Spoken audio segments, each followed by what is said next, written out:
আচ্ছা আমাকে এখন এক্সপ্লেন করতে হবে কোন ছবি? কি নাটক করছো সূর্য? উদ্দেশ্যটা কি তোমার? ওরে তুমি তুমি প্লিজ সূর্যের সঙ্গে কথা বলো, আমার গা গুলিয়ে উঠছে এটা ভেবে একটা মানুষ এতটা নিচে কি করে নামতে পারে? এক মিনিট রাই দেখো, আমি কিন্তু জ্ঞানও তো তোমার সঙ্গে কোনোদিন খারাপ ব্যবহার করিনি। হ্যাঁ, কোনো ব্যাপারে খারাপ লেগে থাকলে আমি সেটা উপেক্ষা করে গেছি বা ব্যাপারটা বোঝার চেষ্টা করেছি। কিন্তু তুমি যদি সূর্যকে ছোট করে কিছু বলো তাহলে কিন্তু আমার খুব খারাপ লাগবে। দাঁড়া সুচিস, ও কিসব ছবির কথা বলছে।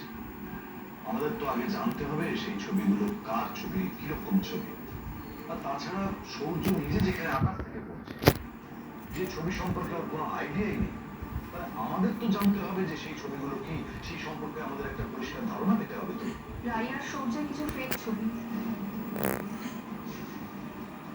যে ছবিগুলো দেখলে ওদের সম্পর্কের ঘনিষ্ঠতা নিয়ে মানুষের নানা ধরনের যখন খাবি ধারণা তৈরি হতে পারে। ঠামিকে দিলে না কি বলে আমরা শুনবি তো? সেরকমই ছবির হ্যাঁ, কথা বলছি। ঠামিকে দিলে না তখন মা বাবা কি বলে শুনবি। ও মামা ঠামিকে দিলে না কি বলে শুনবি। হ্যাঁ হ্যাঁ হ্যাঁ, ওইটুকু মানুষের শুনে জীবনের রাখবি। অত্যন্ত ঘনিষ্ঠ এবং একান্ত মুহূর্ত নিয়ে যে ছবিগুলো বানানো হয়েছে আমার খাওয়ার সেটা দরকার জীবনে নেই, ঝড় তুলেছে। সেটা ওদের ভেতরে ঢুকানো। আর সেসব নোংরা অশ্লীল ছবি, নকল ছবি তুমি যত্ন করে আমার বউ ভাতের গিফট হিসেবে পাঠিয়েছো। যাকে দিয়ে বলে পরিবারের কাছে ঠামি বইটা তোকে পড়তে শিখিয়েছে, সেটাকে বলে আমার ঠামি বলেছে, জানেই না আমাদের সে খাবার আমার এনেছে কিছু। বন্ধু।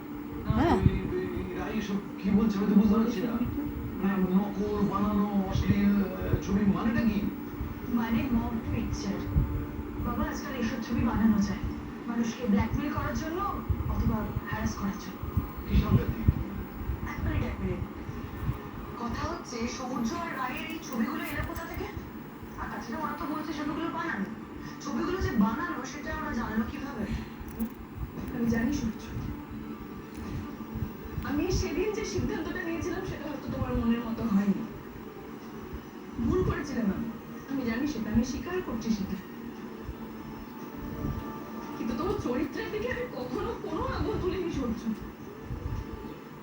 আমি কিন্তু এই সিদ্ধান্তটা নেওয়ার সাহস করেছিলাম শুধু তোমার কথা ভেবে, কারণ আমি জানতাম তুমি যে ধরনের মানুষ তাতে তুমি কখনো নিজের দায়িত্ব থেকে পিছু পা হবে না, নিজের দেওয়ার কথা থেকে কখনো ফিরে যাবে না।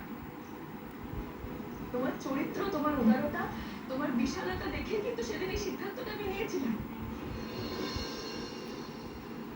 তোমাকে কখনো ছোট করিনি আমি। তোমাকে যদি খারাপ মানুষ